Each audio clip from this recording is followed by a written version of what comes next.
To this training video. In this video, we'll show you how to input a project. First, you need to click on Pipeline. Then click on New. This will open the project input form. The first thing you're requested to input is the country. Click on the field to open the drop-down list and find the value you're looking for. You can also type it in. If your project is about more than one country, click on Add Participating Countries, and you can then add as many additional countries as you need. Then pick a currency, a value for global spend classification, a value for project focus. Business unit is only applicable to manufacturing countries, and it represents the factories. If your country is a manufacturing one, please pick a value in this field. Then pick a stakeholder. Who is the project for? Let's say legal. Creator, it represents the project owner. Your name will be defaulted in this field, so you don't need to change it. In the year field, you're supposed to pick the fiscal year on which your project is supposed to end. Program. If you click on this field, it will open the list of available programs. As you can see, programs represent the categories. You need to pick the one that makes most sense for your project. In our case, it would be advertising and promotion. Then input a title. The title needs to be short and to provide, I would say, key information about your project. Like this one, NGP Smoker Structure Survey. In the additional information box, you can provide any additional relevant information about your project, its context, its objectives, and so on. Belgium Market Survey. Please note that you can come back later to complete this field with your projects going onwards. The status. When you create a project, it's supposed to be in planned, so you can leave this field as it is. Suppliers, to fill this field, you have two choices. Either you don't know who you want to work with, and in that case, you can click No Supplier Unknown at this stage and move on. Or you can actually click on the field and name the suppliers that you intend to work with. Just like that.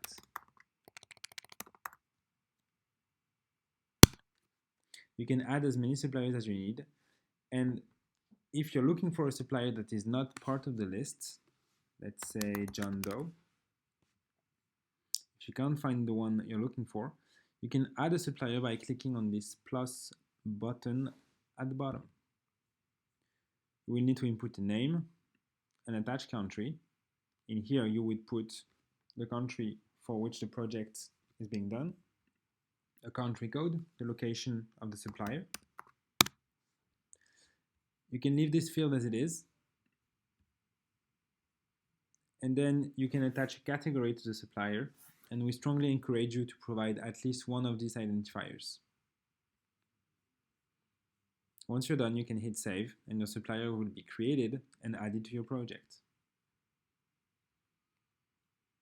Then pick a category. First, you need to click on this button, and you are then able to navigate all the way down to the category that you're looking for.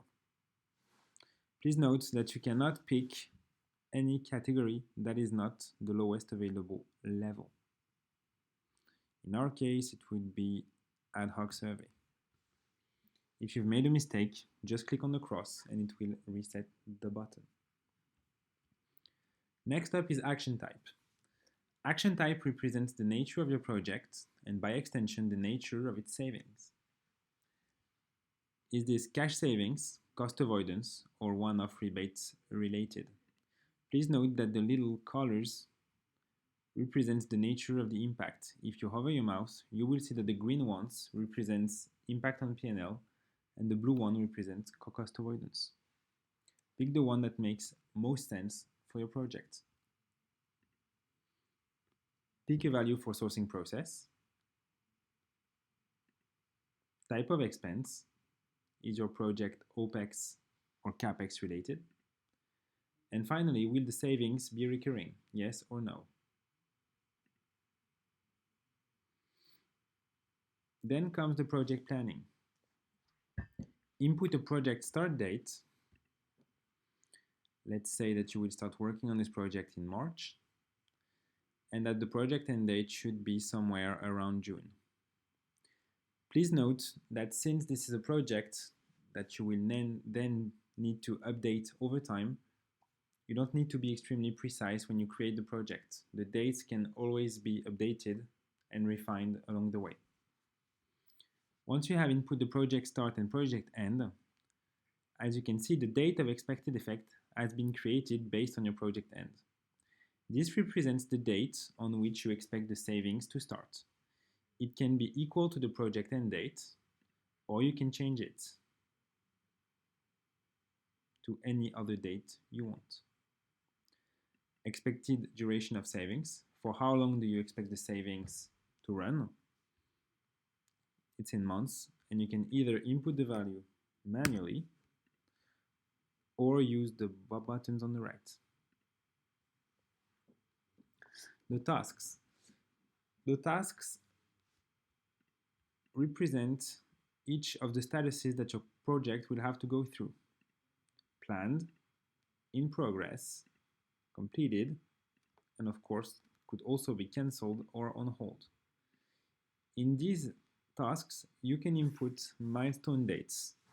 I'm supposed to close this by this date. I would say February 11th. And then you can come back and say, I actually closed it on February 10th.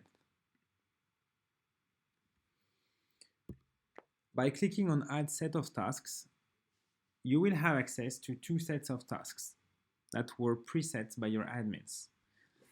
Depending on the nature of your project, if it's an NTM project with a spend higher than 100k pounds, or if it's an indirect project, let's say that I'm clicking on indirect, it will create a set of tasks, as you can see here, automatically, which are reminders for you of the important steps that you need to complete before moving from one status to another. All these tasks can be clicked once you have completed them, just like that.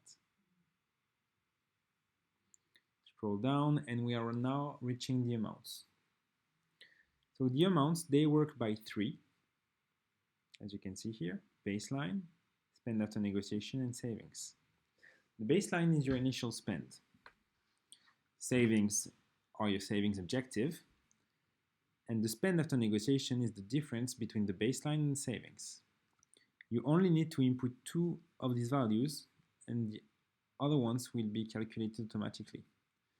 Let's say that your yearly spend is 1.2 millions, and that your expected savings represent 10% of that. As you can see, the rest of the values are calculated automatically. If you don't know the percentage, you can also input the value here, and the rest will be calculated automatically.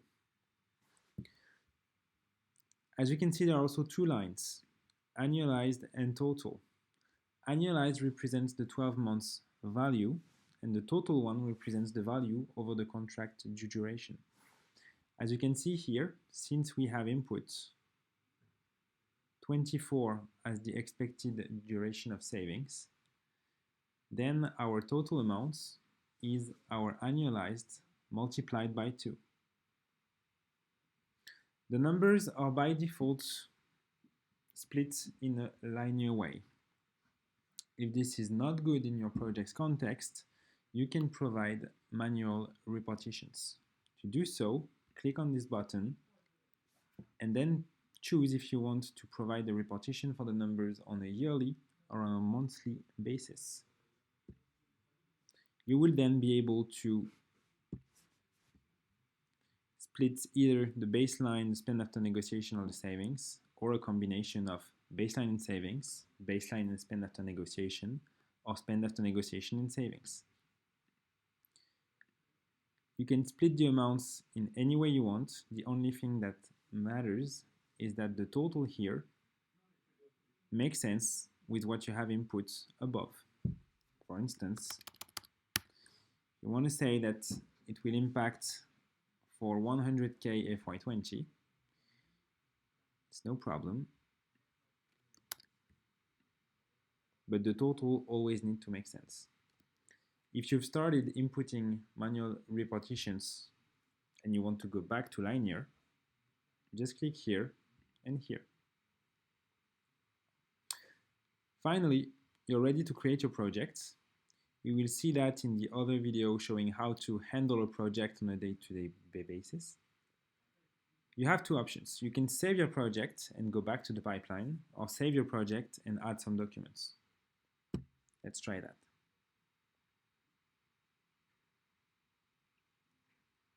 So now your project is created and you reach the documents section of the project. Each project in the tool has its own document section. You can add as many documents as you want. And in here, you would upload any document that is relevant in the project's context, and that could help you or your colleagues understand what the project is about. You can either click here and go find the document, or you can drag and drop, or attach a link here, for instance, to a SharePoint server. You would input the link of the document right here and the title for the document. Once you're done, you just need to click on Back to List, and our project is created.